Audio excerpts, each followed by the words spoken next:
एक roulette act आया था। रोलेट एक्ट जो था उसमें जनता की आवाज़ को, नेताओं की आवाज़ को, देश की आवाज़ को दबाने का काम किया जा रहा था। और ये रोलेट एक्ट जो था, जो उस तर्ज पे आप चल रहे हैं, ये रोलेट एक्ट को वालों को इस भारत के लोगों ने जाग कर भगाने का काम किया था। मैं समझता हूँ ये कर्मचारी भी कहीं ना कहीं आपके जो तानाशाही रवैया है इसको ख़त्म करने का काम करेंगे। और सबको आज संवैधानिक रूप से धरना हो रहा है। नारा लगाना उनका अपना काम है, वो कर रहे हैं, लेकिन उनके द्वारा कोई क्षति नहीं पहुंचाई जा रही।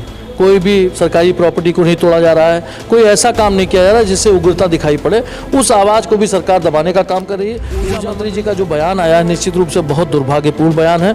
जिस तरह से वो तानाशाही बयान दे रहे हैं कि जो इसमें हमारे खिलाफ आंदोलन करेगा उसको हम निकाल कर बाहर कर देंगे, बर्खास्त कर देंगे, मुकदमा लगाएंगे, हस्मा लगा दिया है। मैं समझता हूँ कि आप कितनी भी क्रूर कार्रवाई कर लीजिए, कर्मचारी अगर जायज़ मांग कर रहे हैं तो उन मांगों को आपको आज नहीं तो कल मानना ही पड़ेगा। लेखपाल साथियों को देखिए, मैं लेखपाल साथियों का दर्द बयान करना चाहता हूं। मुझसे लेखपाल साथी ने कल 2-3 लोगों ने फ़ोन किया कि बताइए, कोई मामला होता है, जिले का कोई मामला हो, प्रदेश का कोई मामला हो, किसी विभाग का हो, सबसे सस्ते लेखपाल हैं, सबसे सस्ते लेखपालों को उठाकर वहाँ पे ड्यूटी लगा दी जाती है। बताइए कोई लाइन फॉल्ट होगी तो क्या लेखपाल सही कर पाएगा? लेखपाल एम्बुलेंस के कर्मचारी थे, ड्राइवर्स थे और जो वर्कर्स होते हैं वो भी परेशान थे, उनका धरना था। मैं वहाँ गया, मैंने उनको सपोर्ट किया तो लोकल यहाँ पर लोगों ने कह दिया वो तो समाजवादी पार्टी के लीडर आके बैठे थे, उनका सपोर्ट मिल रहा है। मैं समाजवादी पार्टी का लीडर बन के बाद में जाता हूँ, पहले मैं एक इंसान बन के जाता हूँ, क्योंकि इंसानियत जिंदा होनी चाहिए। अधिकारियों से कुछ होना है ना नेता से कुछ। नेता भी जानते हैं हम जाएंगे तो कुछ होगा नहीं, फजीहत होगी, मुर्दाबाद के नारे देखने पड़ेंगे और लौट आना पड़ेगा। नमस्कार, आदाब। मेरा नाम है फरहान आकिब खान और आप देख रहे हैं यूपी टाइम्स। पिछले कई दिनों से यूपी में 1 लाख से ज़्यादा बिजली कर्मियों के धरना प्रदर्शन से उसका पूरा असर उपभोक्ताओं पर पड़ रहा है। यूपी के तमाम ज़िलों में यही हाल है। ख़ासकर हम गोंडा की बात करें तो जिस तरह से इसका असर लोगों पर पड़ रहा है, सबसे ज़रूरी चीज़ है, शहर छोड़ दें, ग्रामीण इलाकों की बात करें, हाल ये हो चुका है किसानों को पानी सींचने के लिए मोटर की व्यवस्था में दिक्कत पड़ रही है। अब डीजल ज़्यादा से ज़्यादा बढ़ता जा रहा है और इसको लेकर इस वक्त हमारे साथ मौजूद हैं समाजवादी पार्टी के एक बड़े नेता सूरज सिंह जी। क्या कुछ कहना है इस पूरे मामले में, हम उनसे जानते हैं। सूरज सिंह जी, क्या कहना चाहेंगे, क्योंकि लगातार ये धरना प्रदर्शन है चल रहा है और किस वजह से अब तक सरकार और कर्मचारियों के बीच में वार्ता नहीं हो पा रही और बैठ नहीं पा रहा है मामला? देखिए, मैं समझता हूँ कि जिस तरह से पिछले 3-4 दिनों से ये कर्मचारी लोग हड़ताल पे बैठे हुए हैं, धरना दे रहे हैं, संवैधानिक रूप से धरना दे रहे हैं, ये कोई राजनीति का मुद्दा नहीं है और ना मैं राजनीति की बात करना चाहता, लेकिन ये ज़रूर कहूँगा कि जनपद की जिम्मेदारी मेरी अपनी जिम्मेदारी है। जनपद का कोई भी इंसान, चाहे महिला हो, पुरुष हो, नौजवान हो, परेशान है तो हमारी परेशानी। मैं पिछले 3 दिनों से झेल रहा हूँ। मैं क्षेत्र में गया निमंत्रण के लिए, मैंने देखा लोगों ने फ़ोन करके मुझसे कि भैया लाइट दिवाओ, कुछ कराओ भैया, बहुत परेशानी है। तो मैं समझता हूँ उनकी आवाज़ जो है वो कहीं ना कहीं अब भी कानों में घुसती है और वो परेशानी मैं देख रहा हूँ। कल रात में भी कई लोगों ने मुझसे कहा तो मैंने उनकी व्यवस्था कराई, लाइट की व्यवस्था कराई। कुछ लोगों का इन्वर्टर डिस्चार्ज था, उनके यहाँ पे जनरेटर भी भेजा, जनरेटर 3-4 भेज के और लोगों के घरों में उनका इन्वर्टर चार्ज कराया। समस्या ये है कि जिस तरह से सरकार, आज सुबह की खबर है कि 1350 के आसपास, 1332 के आसपास बर्खास्तगी हुई है। कुछ और लोगों के निलंबन की बात हो रही है। जिनका निलंबन हो रहा है, जिनकी बर्खास्तगी हो रही है, उस पर मैं नहीं जाना चाहता हूँ, लेकिन मैं इतना जरूर कहूँगा कि सरकार को कर्मचारियों से बैठक करके बात करनी चाहिए। कोई एक बीच का रास्ता निकलना चाहिए। वो रास्ता क्या होगा, उस रास्ते से पूरे जनपद ही नहीं, पूरे प्रदेश के जो लोग हैं उनको राहत मिलनी चाहिए। आपकी लड़ाई है कर्मचारियों से, कर्मचारियों की लड़ाई है सरकार की। सरकार से लड़ाई है, वो जाने आम जनता क्यों परेशान हो रही है। आम जनता बिजली का बिल दे रही है, बिजली का बिल लेट देती है तो पेनाल्टी लग जाती है, उसके घर पे नोटिस आ जाती है। निजीकरण इस तरह से है कि निजीकरण में लोग जो है घर घर जाकर बिजली वसूलने का काम करते हैं। कुछ दिनों में खबर आई कि घर में घुस जाते हैं, नए नौजवान लड़कों को टेंडर दे दिया गया है, वो घर में घुस जाते हैं, घर की महिलाएं हैं घर में बैठी हुई हैं, सीधे धर धर धर घुस जाते हैं। घुसने के बाद वो कहते हैं बिल दिखाओ, पैसा जमा करो। मैं समझता हूँ कि तमाम खामियां हैं। सरकार को बिजली विभाग, विद्युत विभाग के बारे में, ऊर्जा मंत्रालय के बारे में सोचना चाहिए और कुछ ठोस निर्णय लेना चाहिए, लेकिन जनता परेशान हो ये गंवारा नहीं है। मैं प्रदेश लेवल पे तो हमारे बड़े नेता हो बात करें, लेकिन गोंडा की जहाँ तक बात है, मैं यहाँ के जिलाधिकारी महोदय से ये अनुरोध करता हूँ कि प्रदेश से हटकर गोंडा को एक नई नज़ीर देने का काम करें और आप कुछ ऐसा कदम उठाएं कि सरकार के बारे में लोग कुछ भी कहें, लेकिन आपके बारे में गोंडा के लोग जय जयकार करें। मैं ऐसा अनुरोध करना चाहता हूँ। आपने एक बात कही कि कर्मचारियों को या उनके अधिकारियों को सरकार से बैठकर बात करनी चाहिए। यही बात को लेकर वो इस वक्त धरना प्रदर्शन कर रहे हैं कि 3 दिसंबर 2022 में ऊर्जा मंत्री प्रमुख सचिव के साथ बैठकर बात हुई थी। 14 सूत्रीय मांग उन्होंने की थी, सरकार ने समझौता किया था, उसको माना था, लेकिन उस पर जो विचार विमर्श कर उसे अप्लाई करना था वो चीज़ नहीं किया। उसके बाद आज ये नतीजा निकला है कि ये कर्मचारी यहाँ तक तैयार हैं कि हम जेल भरो आंदोलन करेंगे इस बार, क्योंकि पिछली बार भी हम बैठे थे और हमने धरना वापस कर लिया था। देखिए, जहाँ तक ऊर्जा मंत्री जी की बात है, माननीय मंत्री जी जिस तरह से बयान दे रहे हैं, मैंने उनका वीडियो देखा सोशल मीडिया के माध्यम से। उनका बयान कतई एक बड़े मंत्री के रूप में नहीं आ रहा है।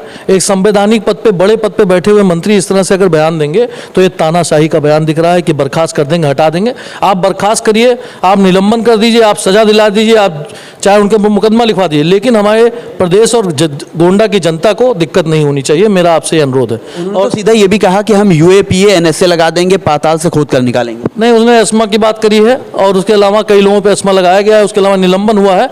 हम कहते हैं कि आप जो सजा पाने लायक है उनको आप फांसी पे चढ़ा दीजिए, लेकिन निर्दोषों को सजा मत दीजिए। और सबसे पहले आपकी जिम्मेदारी बनती है, अगर आप सबको किसी तरह से एंटरटेन नहीं कर पा रहे तो आपके पास सेकंड व्यवस्था एक होनी चाहिए, दूसरी टीम जो कि विद्युत व्यवस्था को बदहाल ना होने दे, विद्युत व्यवस्था को बचाने का काम करे। ये जिम्मेदारी सरकार की है और सबसे ज़्यादा ऊर्जा मंत्री जी की है। मैं माननीय मुख्यमंत्री जी से कहना चाहता हूँ, विशेष हस्तक्षेप करके इस मामले को जल्दी से जल्दी निपटाया जाए, क्योंकि प्रदेश की जनता बेहाल है। अच्छा, खास चीज़ देखा गया पिछले कई सालों से सिर्फ अभी बिजली विभाग के कर्मचारी हैं, इससे पहले तमाम विभागों, शिक्षा मित्रों की बात की जाए, देश के सैनिकों की बात की जाए, ये क्यों लगातार एक वक्त के बाद सरकार के खिलाफ उतरते रहते हैं? ऐसी कौन सी नीति है जो सरकार लागू करती है वो लोगों के समझ में नहीं आती है? देखिए, मैं देख रहा हूँ, अभी 2 दिन पहले मैं अपने राष्ट्रीय अध्यक्ष जी के पास गया था, उनसे मिलने के लिए, उनसे भेंट करने के लिए, उनसे आशीर्वाद लिया, और मैंने देखा जिस तरह से 69,000 शिक्षकों की भर्ती का मामला था, तमाम शिक्षा मित्र ऐसे थे जो वहाँ पर धरना दे रहे थे, उनका विश्वास सरकार से टूट चुका है। सरकार के प्रति उनका रवैया बिल्कुल निगेटिव हो चुका है, क्योंकि उन्होंने बहुत मांगे की, उनको मिला क्या? सिर्फ और सिर्फ लाठी मिली है, सिर्फ और सिर्फ दर्द मिला है। उनके घर वालों को जो किसी तरह से 4 पैसा उनको मिलता था हमारी सरकार के द्वारा, उस पैसा बंद हो चुका है। आज अगर कोई आस दिख रही है तो अखिलेश यादव जी के प्रति दिख रही है, और मैं समझता हूं आज अखिलेश यादव जी की बात तो हम कर ही रहे हैं, लेकिन साथ ही साथ सबसे पहले जिम्मेदारी ये है कि उत्तर प्रदेश की जनता को जो विद्युत व्यवस्था, एक तरफ सरकार कहती है डिजिटल इंडिया बनाना, बताइए, चाहे युवा हो चाहे बुजुर्ग हो, हर व्यक्ति मोबाइल फ़ोन पर आधारित है। सबके फ़ोन में तमाम ऐप हैं, भीम ऐप है, गूगल पे है, पेटीएम है, इसके अलावा तमाम सारे सोशल मीडिया के प्लेटफॉर्म हैं, लेकिन सबका सब बंद पड़ा हुआ है, क्योंकि फ़ोन ही नहीं चार्ज हो पा रहा है। अब जब फ़ोन नहीं चार्ज हो पा रहा है, आप कहते हैं जेब में पैसा मत रखो, दाल खरीदनी है, सब्जी खरीदनी है, आपको कहीं बिस्किट खरीदना है, घर में मेहमान आ रहे हैं, मिठाई खरीदनी है, घर के बच्चों का कपड़ा खरीदना है, कुछ भी खरीदना, 3 दिन से नेटवर्क बंद है, नेटवर्क के नाम पर कुछ भी नहीं, लोग अपना फ़ोन चार्ज करने के लिए तरस रहे हैं, ऐसा दिन देखने का मिला है। निश्चित रूप से हम अयोध्या श्री राम की नगरी के बगल के रहने वाले हैं, और हमारा घर तो वहाँ से मात्र 6 किलोमीटर अगर एयर डिस्टेंस देखेंगे, मैं समझता हूँ भगवान राम भी देख रहे होंगे, तो आज कहीं ना कहीं सोचते होंगे कि राम का नाम लेकर सरकार बनाने वाले लोग, राम राज की बात करने वाले लोग आज राम को भी ठगने का काम कर रहे हैं। इसलिए मैं कहना चाहता हूँ, हम लोग भी है, मेरे पास फोन आता है कुछ करो, मैं जानता हूं, मैं करना चाहता हूं, लेकिन सरकार ने नया नियम बनाया। अभी कुछ दिन पहले मुझे अधिकारियों ने बताया कि अगर आप धरना देंगे तो आपके ऊपर मुकदमा लिख दिया जाएगा। मैं मुकदमे से नहीं डरता हूं, मेरे ऊपर तमाम मुकदमे अभी पिछले 8 महीनों में लिखाए गए हैं, मुकदमे से मैं नहीं डरता हूं, लेकिन धरना देने के साथ मेरे साथ जो लोग जाएंगे उनके ऊपर अगर मुकदमा लिखा जाएगा तो ये हमारी जिम्मेदारी है कि उनको तकलीफ ना हो। मैं समझता हूं संवैधानिक मांग कर रहे हैं ये कौन? कर्मचारी। इनकी कर्मचारियों की जो भी मांग मानने लायक हो, उन मांगों को माना जाए, और मानने के बाद कोई ऐसी व्यवस्था बनाई जाए जिससे देश प्रदेश खुशहाल हो, ना कि सब लोग परेशान हो। देखिए, ये सरकार पूरी तरह से, जैसे हम लोगों ने इतिहास में पढ़ा है, ब्रिटिशर्स ने आकर हमारे देश सोने की चिड़िया कहलाने वाले भारत पर राज किया। 1947 में हमको आज़ादी मिली। उससे पहले जब कभी भी कोई आंदोलन होता था, देश की जनता आंदोलन करती थी, नेता आंदोलन करते थे, तो उनकी आवाज़ दबाने का काम करती थी। एक रोलेट एक्ट आया था, रोलेट एक्ट जो था उसमें जनता की आवाज़ को, नेताओं की आवाज़ को, देश की आवाज़ को दबाने का काम किया जा रहा था।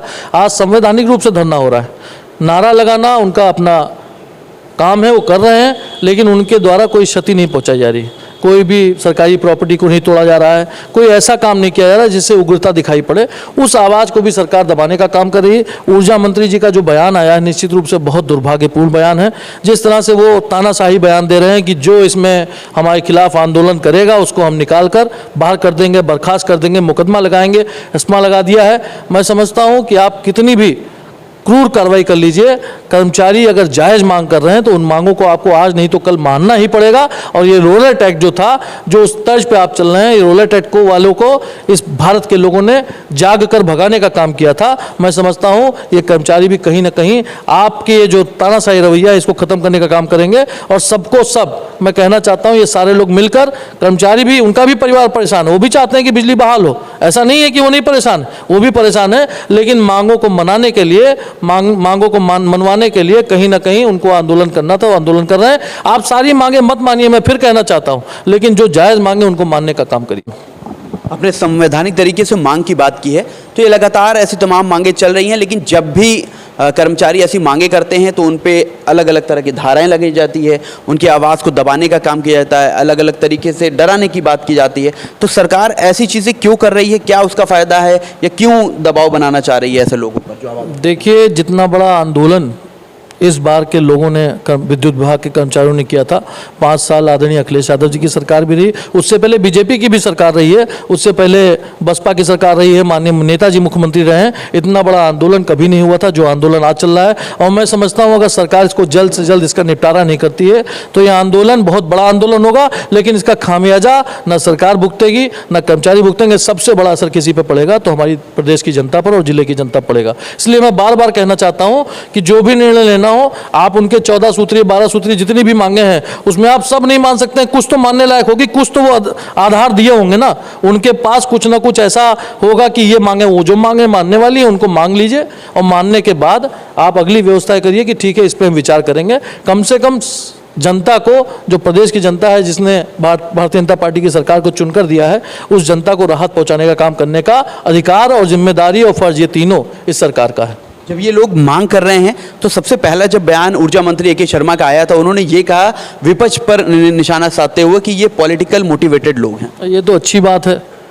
आप कर्मचारियों को आवाज़ उठाने नहीं देंगे, उन पर मुकदमा लिखवा देंगे, उन पर इस्मा लगवा देंगे। फिर अगर विपक्ष आवाज़ उठाएगा तो आप कहोगे ये कहीं ना कहीं मोटिवेटेड है, कहीं ना कहीं बायस्ड है। मैं समझता हूँ कि सरकार इन सब चीज़ों से हटकर सबसे पहले जिम्मेदारी इस प्रदेश और जिले की जनता की है, उसको आप राहत दीजिए। उनके घर में बिजली हो, मैंने भी अपने घर में जनरेटर चला रखा है, मौजूदा समय पे बिजली नहीं है, यहाँ तक कि छोटे छोटे बच्चे परेशान हैं। हमारे स्कूल, जो आसपास के स्कूल हैं, वहाँ के बच्चों की परीक्षा भी चल रही, तमाम बच्चे तैयारी नहीं कर पा रहे हैं, उनको दिक्कतें हो रही हैं।